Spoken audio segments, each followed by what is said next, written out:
Olá, sejam muito bem-vindos. Eu sou Ricardo Santana. Nós vamos dar continuidade às nossas reflexões sobre contabilidade de custos.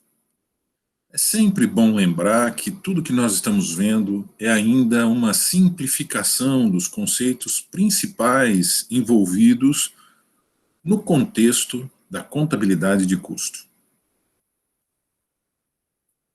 É uma área bastante ampla e com uma relevância muito alta, principalmente para a gestão das empresas, a gestão da produção e para todos aqueles que buscam ampliar a capacidade, a sua eficiência produtiva, principalmente na questão de identificação de dados relevantes sobre sua produção.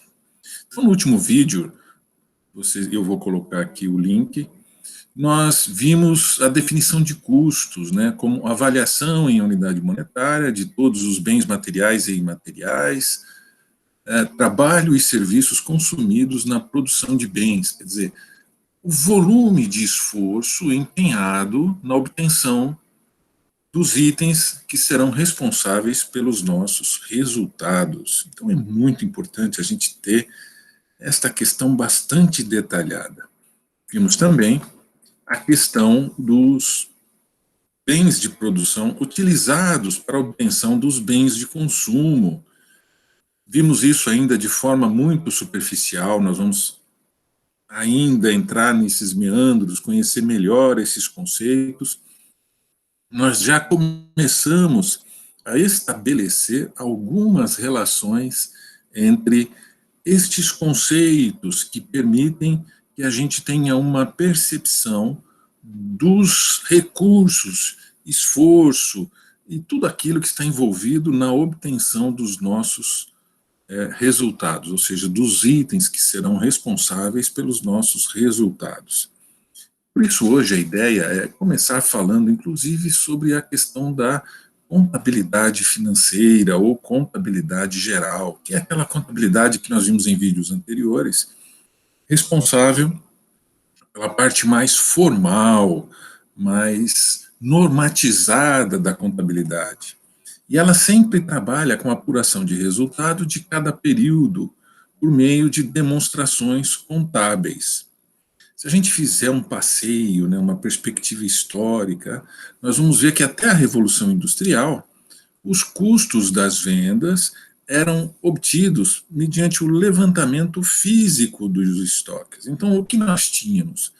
Nós tínhamos o estoque inicial. Então, você vai até o seu armazém e descobre quanto é que você tem e registra.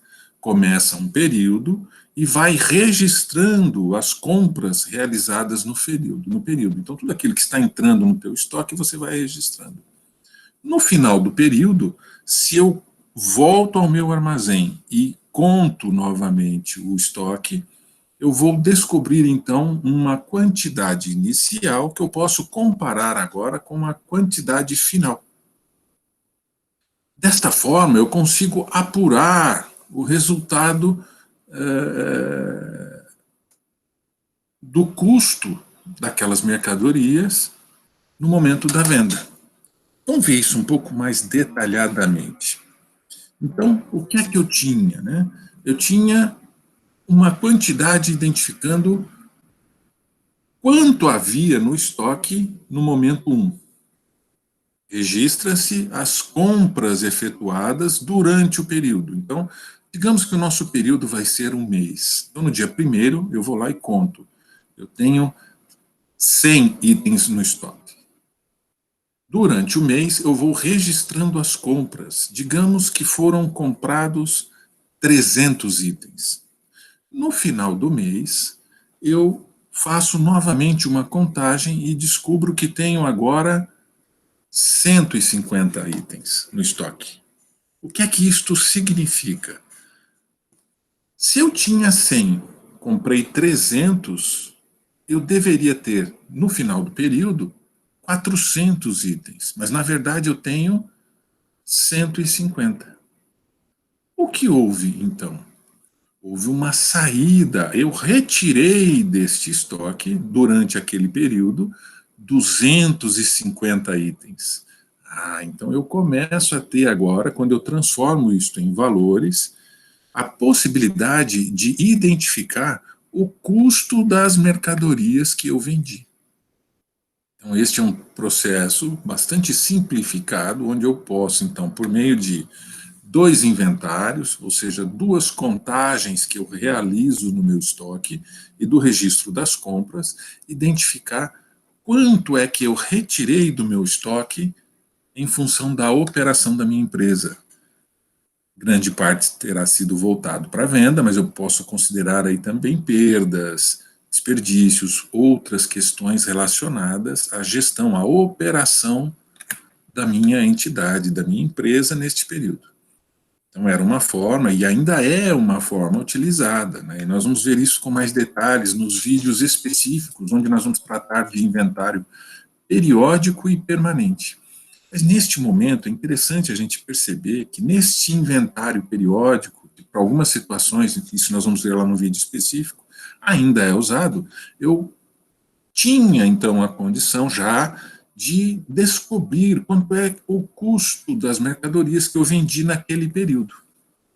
Então, por meio desta relação entre estas variáveis, eu posso identificar já um lucro bruto, ou seja, se eu tenho o valor das minhas vendas e retiro o custo da mercadoria vendida, eu vou ter então o lucro bruto. Então, se eu vendi 150 peças e cada peça tinha um custo de R$1, então eu tive um custo da mercadoria vendida de 150. Se as vendas líquidas foram num total de 200, eu tive um lucro bruto de 50. Ok? Em seguida, eu posso retirar as demais despesas de operação daquele período. Por exemplo, as despesas de comercialização, as despesas voltadas para a gestão, para a operacionalização da minha empresa, então as despesas administrativas, as despesas financeiras, e com isso eu vou obter já um resultado, que não é o lucro líquido, mas já é um lucro antes do imposto, digamos assim. É um lucro onde eu já tenho a possibilidade de, inclusive, estabelecer quanto é que eu vou recolher de imposto sobre aquele lucro. É a parte até onde eu consigo controlar, porque a partir dali é imposto. O próprio nome já diz, né? É imposto, certo? Então, esta era uma forma única de se fazer esta gestão. O que houve? Com a evolução, com a necessidade de se controlar isso de forma mais específica, de forma mais apurada, uma série de valores pagos pelos fatores de produção começaram a ser registrados e tratados de uma forma muito mais cuidadosa. Então, você começa a trazer um grande volume de novos detalhes para apurar os custos, o que o torna uma tarefa um pouco mais complexa, mas nada impossível. E com isso, você consegue dar mais força para um demonstrativo dos resultados, que é o DRE. Nós vamos ver também com mais detalhes, já tivemos um vídeo aqui relatando isso, tratando disso, mas nós vamos dar uma olhada ainda um pouco melhor no DRE. É importante a gente já destacar a importância do DRE nesse momento. E com isso, então, a partir do uso dos princípios da contabilidade geral, a gente começa a aplicar estes mesmos princípios para a parte de custo das operações. Então, eu começo a trazer os dados da produção e das vendas para poder apurar os custos de produção, distribuição dos produtos que eu fabrico ou dos serviços que eu presto. E assim, eu tenho a possibilidade de chegar mais próximo da margem que eu tenho para trabalhar. Ou seja, será que eu estou sendo eficiente, eu estou conseguindo ter menos custo do que a minha receita? Esse é um outro assunto que nós vamos entrar um pouco mais à frente, tá certo? Com a Revolução Industrial, isso se acelera, porque a indústria agora produz em grandes quantidades, são grandes investimentos, e com isso você precisa agora de um acompanhamento mais apurado, porque isso se acelera. Então, a velocidade de produção exige que você tenha este controle. A concorrência se acirra. Então, você tem indústrias competindo com margens de preço muito mais próximas. Então, você precisa agora acompanhar esses custos. E os custos diretos, quer dizer, aquilo que era consumido diretamente na produção, começa a ser controlado de uma forma mais apurada. No final do século XIX, isso fica cada vez mais próximo dos custos reais. E você começa, então, a criar taxas pré-determinadas para a apropriação dos custos indiretos. Calma, isso vai ficar mais claro quando a gente tratar nos vídeos específicos sobre custos diretos, indiretos, fixos e variáveis. Mas, neste momento, a gente precisa entender que com a aceleração da produção, com a competitividade cada vez maior das indústrias, e vejam que eu estou sempre citando indústria, se acelera também a necessidade de se tratar a contabilidade de custos cada vez mais com uma granularidade menor, mais fina, quer dizer, com maior nível de detalhes. A Segunda Grande Guerra acelerou demais este processo, porque eram grandes investimentos de logística e de necessidade de controlar a operacionalização disso tudo. É em função desse esforço que se desenvolve, por exemplo, a pesquisa operacional, que a gente vai falar num vídeo bem mais à frente, e recursos para tratar tantos dados. É um dos motivos de aceleração de desenvolvimento de ferramentas como a própria computação eletrônica, cujo primeiro dispositivo acaba ficando pronto só no fim da guerra, né, quando a guerra já estava acabando. Mas foi todo um desenvolvimento tecnológico voltado para a gestão deste grande volume de dados. E com isso você cria, então, agora um recurso de dados extremamente relevante também, e não só para a operacionalização, mas também para a tomada de decisão. E com isso ele ganha papel importante como parte da contabilidade gerencial. Então, a contabilidade de custos, ela, de certa forma, pode-se dizer que ela nasce, ela se origina do processo de industrialização, da necessidade de se controlar o processo de produção industrial, cada vez com maior nível de detalhes, com fatores externos, levando à aceleração em determinados momentos, mas sempre aumentando cada vez mais a necessidade de acesso a esses dados, a ponto de nós sermos capazes de fazer um inventário permanente. Também vai ter vídeo sobre isso, então não se preocupe, mas no inventário permanente, como nós já vimos, de forma ainda en passant, lá nos vídeos de contabilidade, você registra a cada operação de venda o custo da mercadoria vendida. Com isso, você passa a ter a possibilidade, se você tiver os sistemas certos, de ter acesso a esses dados em tempo real. Ou seja, enquanto está acontecendo a sua venda, você já tem condições de saber, pelo menos, se você está tendo uma margem bruta, um lucro bruto em cima de cada operação. Não é o ideal ainda, mas você já começa a ter esses dados em tempo real, o que antes era muito difícil. Então, de novo, essa questão do inventário periódico ou permanente, a gente vai voltar a esse assunto. Já vimos isso nos vídeos de contabilidade, mas nós vamos detalhar cada um deles, certo? Nesse momento, é importante a gente entender a necessidade de se obter, de ter contato com esses valores, com esses dados. Com isso, o uso dos princípios contábeis para a apuração e registro dos fatores de custo de produto, bens ou serviços, configuram o que a gente está chamando, então, de contabilidade de custos. É um ramo da contabilidade da função financeira, com técnicas sobre como coletar, né, ou seja, obter, como tratar, ou seja, organizar, e como interpretar, não é? Analisar e interpretar os custos dos produtos, dos inventários, dos serviços, dos componentes da organização, dos planos operacionais e das atividades outras envolvidas na empresa. Então, você acaba trazendo este controle de custos para toda a empresa. Você consegue descobrir quanto custa, por exemplo, um determinado departamento, quanto custa uma determinada operação, quanto custa um determinado projeto que foi realizado, e assim por diante.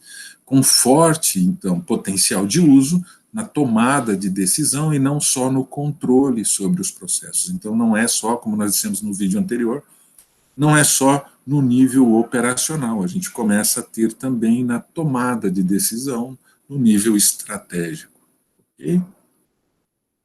Então, a gente tem os princípios contábeis aplicados à contabilidade de custos, e um princípio bastante interessante é a questão da realização da receita, ou seja, quando eu realizo a venda, porque o resultado, eu só vou ter a percepção do resultado real da minha operação quando eu consigo realizar as receitas, né? Antes disso, é só uma previsão, porque eu não sei por quanto eu vou vender, eu não sei quantas despesas eu ainda vou ter que registrar, quantos custos vão incorrer durante aquele processo. Mas isso vai sendo registrado durante o estoque, e esse custo ele é reconhecido quando a receita é gerada. Ficou confuso. Calma. Nós vamos descobrir como é que isso funciona muito em breve, tá certo? O princípio do valor histórico, a gente deve ter cuidado com essa questão do valor original, a gente vai tratar também desta questão da atualização dos valores, das possibilidades, o que é que compõe os valores envolvidos, né? Mas cabe a reflexão sobre a atualização de todos os custos envolvidos no processo.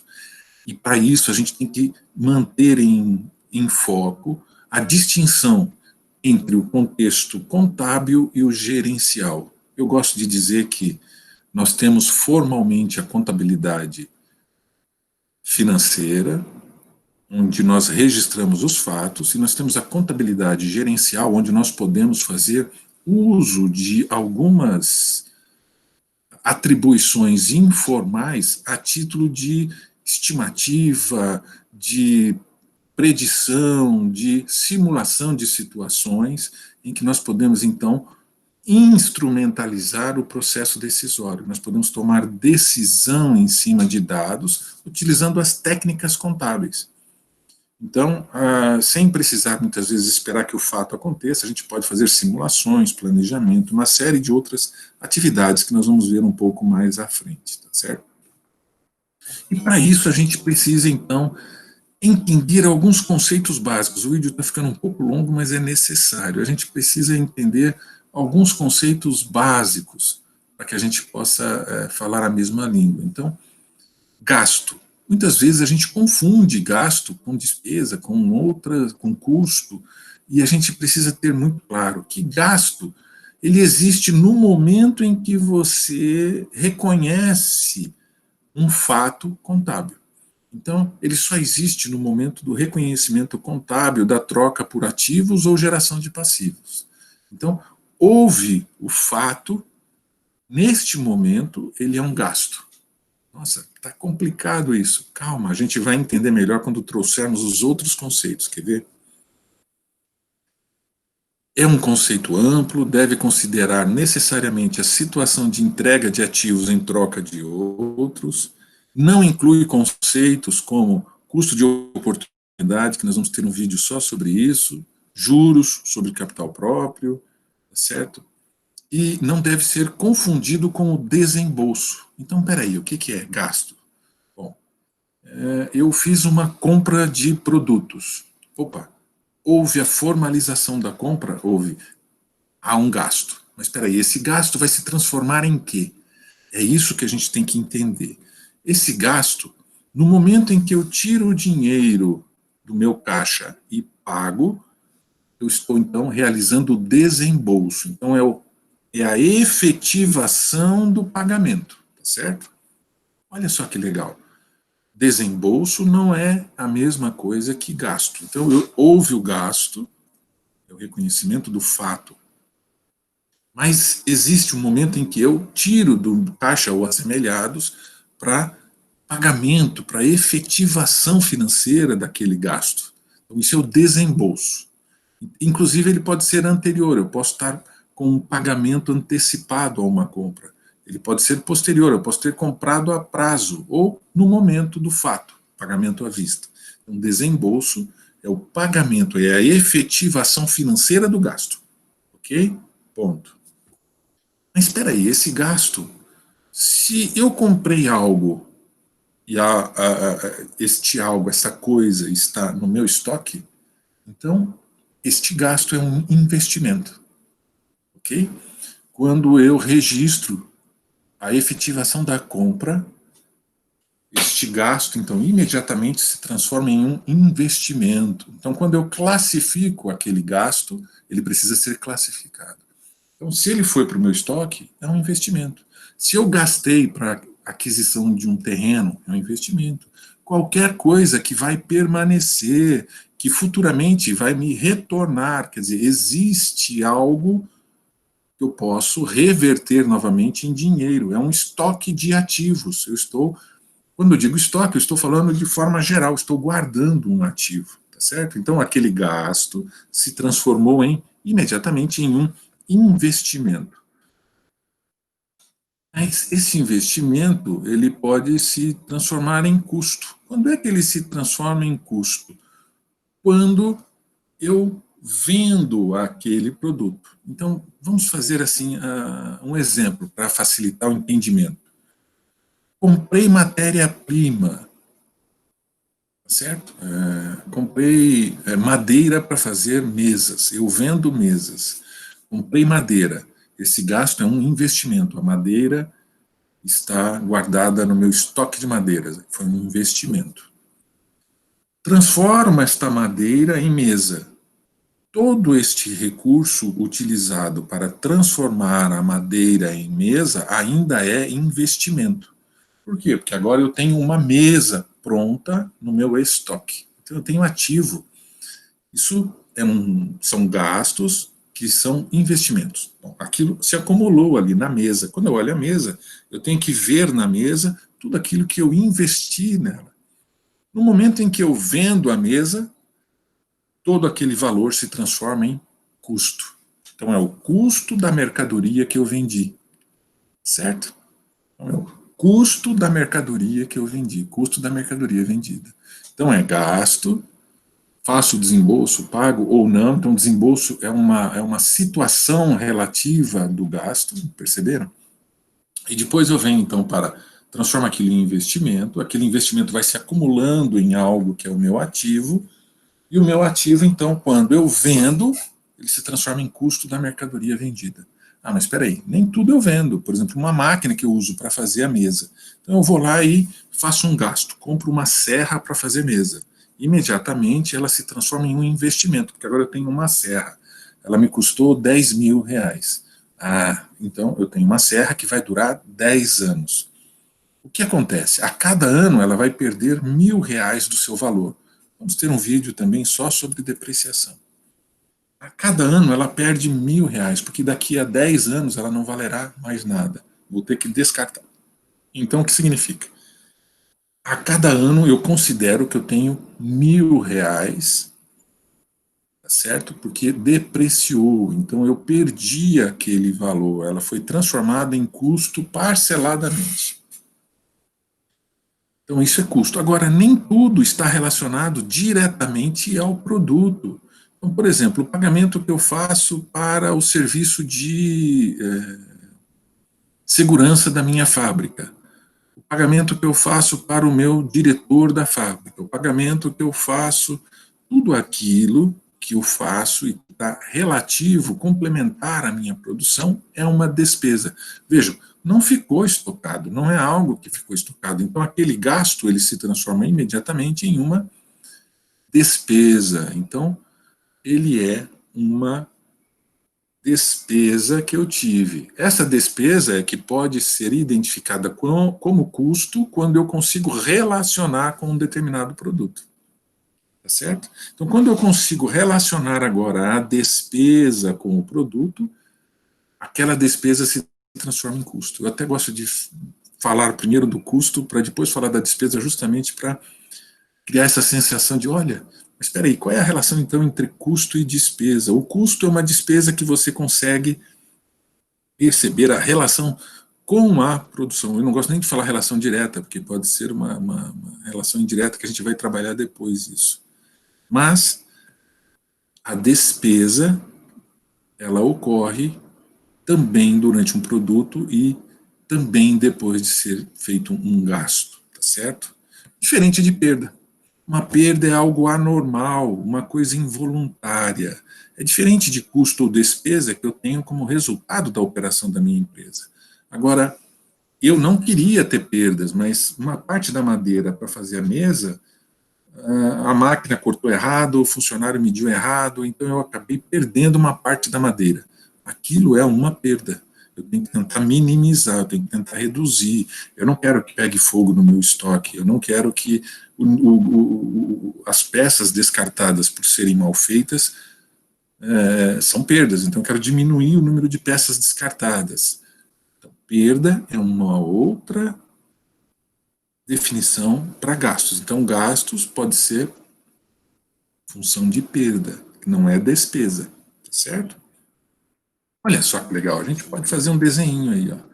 Eu faço um gasto que pode ser um investimento. Eu faço um gasto que pode ser uma despesa. Essa despesa, quando relacionada com a produção, com a operação direta do meu produto, é custo. E eu ainda posso ter uma situação de perda, certo? E tudo isso a gente ainda precisa de um outro conceito. É o conceito de desperdício, que são aqueles gastos durante todo o processo produtivo que pode ser descartado sem prejuízo da qualidade ou da quantidade de bens, serviços ou receitas. Então, há necessidade de ter muito cuidado com a identificação do que é desperdício. Ele depende muito da perspectiva do gestor. Explico. Para identificar como desperdício, eu preciso ter certeza de que eu posso deixar de ter aquele gasto, que a minha operação vai continuar com a mesma qualidade, seja a curto ou a longo prazo. Então, cuidado. Muitas vezes, algo pode ser identificado como desperdício, é uma forma muito simples de você reduzir custo. Então, por exemplo, eu vou tirar um gestor do meu chão de fábrica, porque eu considerei, agora eu entrei na empresa e considerei aquele gestor como um desperdício, aquele cargo de gestão de fábrica como desperdício. E, no entanto, eu não sabia que ele é que fazia com que a fábrica funcionasse. Então, ele não era um desperdício, ele era necessário. Quando eu mando ele embora, eu posso perder a operacionalidade da minha fábrica. Aí eu descubro que não era um desperdício, tá certo? Quando nós falamos de visão de curto prazo e longo prazo, eu posso não trocar o meu filtro da chaminé da fábrica. Por quê? Porque se eu não trocar, eu posso considerar aquilo como um desperdício, mas eu vou causar poluição ambiental. Na melhor das hipóteses, eu posso ser multado. Eu tenho que pensar, inclusive, no bem-estar da sociedade. Eu tenho que pensar que eu vou estar prejudicando a sociedade no meu entorno. Eu vou estar reduzindo a responsabilidade social da minha empresa. Então, é uma série de fatores que estão ligados à questão do desperdício. A gente poderia ter aulas e aulas só tratando da questão do desperdício. O desperdício é uma classificação de tudo isso que é identificado como gasto e que a gente consegue identificar que ele realmente é desnecessário. Então, você pode considerá-lo como desperdício. Para isso, é preciso ter uma boa visão de negócio, entender muito bem daquela operação e perceber cada elemento para ter certeza que realmente é um desperdício. Então, de novo, ele está relacionado à questão da visão de curto prazo, longo prazo, à questão da visão e da interação com a operação que eu estou analisando. Certo?